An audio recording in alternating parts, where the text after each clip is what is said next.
Some of the most powerful moments in rock history never happened on a stage. They happened on sidewalks, in subway tunnels, outside arena doors, and on corners where nobody expected anything extraordinary to occur. These are 12 street performers who stopped famous rock stars dead in their tracks. And if that kind of spontaneous, unscripted music moves you, consider subscribing so you never miss a video like this one. Number 12. Tom Morello.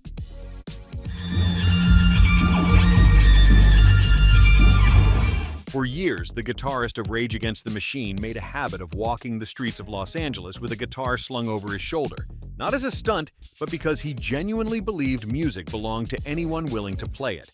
One afternoon on Santa Monica Boulevard, he reportedly stopped beside a young busker playing an intricate finger-picking pattern on a battered acoustic, sat down on the curb next to him, and just listened. Then he pulled out his own instrument and joined in. No cameras had been called, no publicist had arranged it. Witnesses described the moment as surreal, watching one of the most politically charged guitarists in rock history share a sidewalk with a teenager who had no idea who he was sitting next to.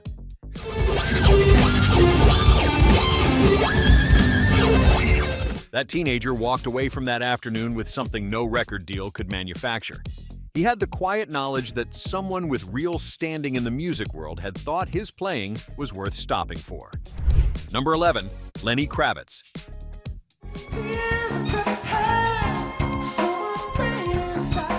By the time Lenny Kravitz had become one of the defining voices of 1990s rock, he had also developed a reputation for wandering cities alone, treating each neighborhood like a living museum of sound.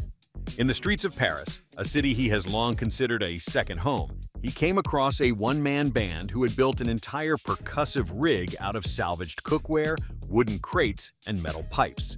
The man played with a rhythmic intensity that stopped foot traffic. Kravitz stood at the back of the gathered crowd for several minutes before the performer noticed him. What happened next became the kind of story that spreads through Parisian music circles for years. Kravitz stepped forward, borrowed a pair of drumsticks from the performer's kit, and began playing alongside him.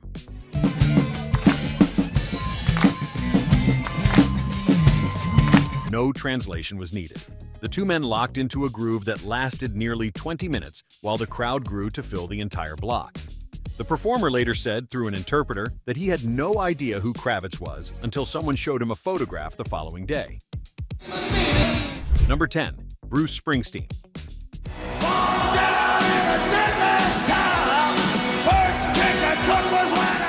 He has always insisted that the distance between a concert hall and a street corner is smaller than most people think. Bruce Springsteen has been documented on multiple occasions stopping for buskers in cities like New York, Dublin, and London, sometimes simply dropping money into an open case and moving on, but sometimes doing something far more disruptive to his afternoon. In one widely recounted account, Springsteen was walking near the Asbury Park Boardwalk, a neighborhood tied to his entire mythology, when he heard a young guitarist working through a version of an early Springsteen song.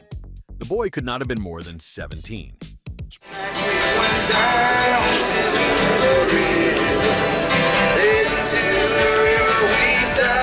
Springsteen waited until the song ended, introduced himself, and spent the better part of an hour talking through the structure of the chord progression with the kid, explaining decisions he had made in the original recording that nobody outside of his inner circle had ever discussed publicly. The young performer later described it as the most educational conversation of his musical life. Number 9. Dave Grohl. Beg me to talk about it. I could stand. Few figures in rock carry the kind of reputation for genuine warmth that Dave Grohl has built over decades. The former Nirvana drummer and Foo Fighters frontman is known in music circles for showing up at things unannounced, at small clubs, at benefit shows, at open mic nights. His encounters with street performers are numerous enough that they have almost become a running theme in profiles written about him. One story that circulated widely in the mid-2000s involved Grohl stopping outside a Washington, D.C. metro station where a teenage girl was playing violin, not amplified, not accompanied, just standing near the entrance with her case open. She was playing a piece that had nothing to do with rock or pop. Grohl reportedly stood there for the entire performance, applauded loudly when it ended, and then spent several minutes telling her, with the kind of specificity only someone trained in rhythm and dynamics would use, exactly what she was doing right. She later said she had recognized him immediately, but had been too stunned to stop playing. Before we get to the top 8, drop a comment and let us know where you are watching from. This channel reaches people from across the country and around the world, and it is always worth knowing just how far these stories travel. Number 8. Jack White. 30 notes in the mailbox will tell you that I'm coming home. Jack White is not the kind of musician who does anything halfway. The former White Stripes guitarist has spoken at length about the importance of musical honesty, of playing with rawness and intention rather than polish. So when he encountered a teenage drummer busking outside a Nashville record shop with nothing but a snare, a kick drum held together with duct tape, and an upturned plastic bucket, he did not just walk past. By most accounts, White asked the kid to play a specific rhythm. The drummer obliged without hesitation, then pushed it into a variation without being asked. White reportedly stood there with his arms crossed, nodding slowly, with the expression people who know him describe as his highest form of approval. He asked the boy where he practiced.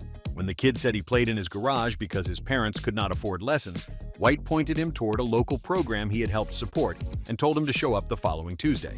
Whether the boy took the invitation is a story that has not been fully told publicly, but those who were present that afternoon have not forgotten the look on the drummer's face. Number 7. Paul McCartney. Love doesn't come in a minute.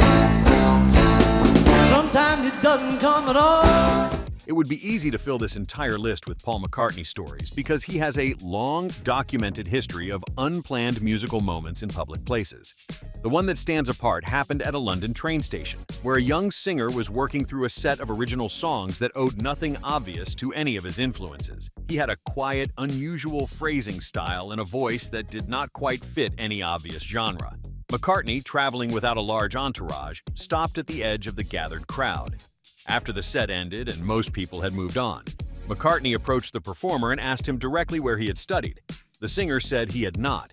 McCartney reportedly smiled and said something to the effect that it showed, and that he meant it as the highest possible compliment. He asked to hear one of the songs again, just the two of them standing there on the platform while trains came and went around them.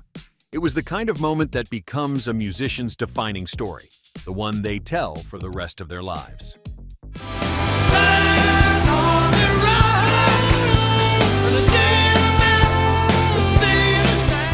Number 6. Billy Joel. I don't want clever conversation. Billy Joel has spent much of his later career doing something that very few artists at his level bother with. He shows up at small piano bars, sometimes unannounced, and sits in with whoever is playing. He did it famously at a bar in Long Island on more than one occasion. But the encounter most people in music circles find extraordinary happened outside a venue where he had just finished sound check for a major tour. A street performer had set up a keyboard on the sidewalk nearby. The rig was modest, the sound was thin, but the pianist was playing with a structural complexity that caught Joel's attention before he had taken 10 steps out the stage door. He listened for a while, then offered the man his seat. Joel spent the next several minutes playing alongside him, trading phrases back and forth in a way that the performer later described as the most generous musical conversation he had ever been part of. Joel said nothing about who he was, and the performer reportedly did not realize until later that evening when a friend showed him a grainy video taken on a bystander's camera. Number 5. Eddie Vedder.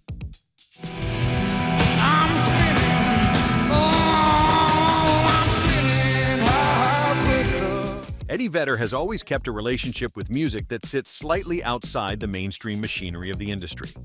He has talked openly about the importance of staying connected to the reasons people start playing in the first place, before the contracts and the touring schedules and the pressure to remain relevant.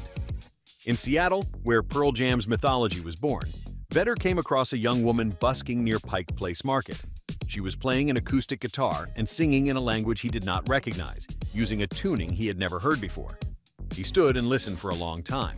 When she finished, he told her that what she was doing was rare, that she had a sound that did not owe anything to anyone, and that she should protect that at all costs. He has spoken about that afternoon in at least one interview since, calling it a reminder of what music looks like before the music industry gets its hands on it. What moment in your own life made you realize how powerful live music could be? Drop it in the comments below. Number 4. Jon Bon Jovi.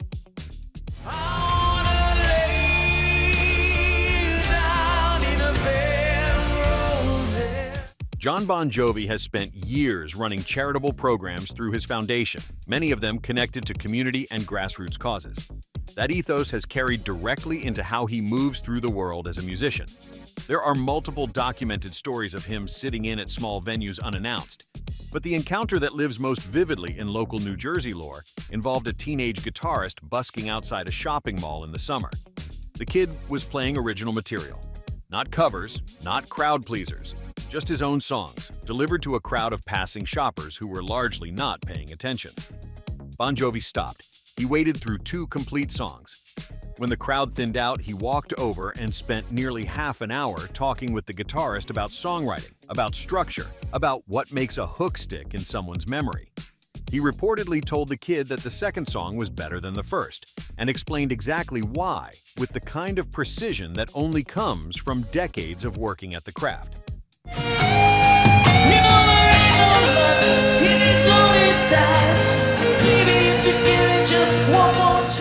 Number 3. Slash.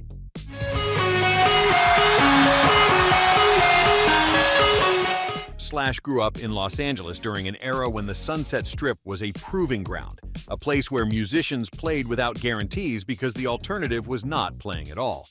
That history has never left him. He is known for being one of the more quietly generous figures in rock when it comes to encountering musicians who are still in the struggle. In New York City, during a period when he was working on a solo project, he came across a guitarist busking in Central Park who was playing a style that blended flamenco technique with blues phrasing in a way that was genuinely original. Slash reportedly circled back 3 times before finally approaching. He spent time watching the man's right hand in particular, studying the fingering pattern with the intensity of a student rather than a legend. When he finally introduced himself, the busker, who had emigrated from Spain some years earlier, recognized the name but admitted he had never really listened to Guns N' Roses. Slash reportedly laughed and told him that was the most refreshing thing anyone had said to him in years. Sing with me, sing for the year, sing for last, sing for the tear. Number 2. Roger Daltrey. Let's get together before we get out of trouble. Roger Daltrey of The Who is not typically associated with spontaneous warmth, but those who know him describe a man with a deep and abiding respect for raw vocal talent. He has spoken in interviews about how the voice is the most exposed instrument there is, the one with nowhere to hide. In London, not far from where The Who first built their reputation in the 1960s, Daltrey encountered a young street singer performing entirely without amplification outside a pub. The voice was not polished. It was rough, uneven in places, and built around a kind of intensity that training tends to smooth away. Daltrey stood apart from the gathered listeners for a long time. When the set ended, he approached the singer and said something that those present have paraphrased as, "That kind of rawness is what the whole thing was supposed to sound like before we all got too comfortable." The singer later said she had no idea who Daltrey was when he spoke to her. She found out afterward and spent the rest of that week unable to sleep.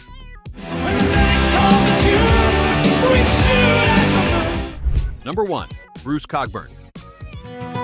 Stand on a bridge before the cavern of night, darkness alive with... Bruce Cockburn is not a name that fills arenas in the way the others on this list do, but among guitarists who pay attention, his name carries enormous weight. He is a Canadian singer-songwriter whose technique has drawn admiration from some of the most respected players of the past several decades. During a stop in Toronto, Cockburn came across a busker who could not have been older than 16, sitting cross-legged on the pavement outside a music shop, playing fingerstyle guitar with an unhurried patience that seemed to belong to someone much older. Cockburn sat down on the sidewalk beside him, not above him, beside him, and simply listened. When the young player finished, Cockburn showed him a chord voicing he had been developing for years, just handed it over. The teenager practiced it on the spot while Cockburn watched, offering small adjustments. That is the story this list ends on, because it captures something true about what music has always been at its best. Not a transaction, not a performance, just one person showing another person something worth knowing.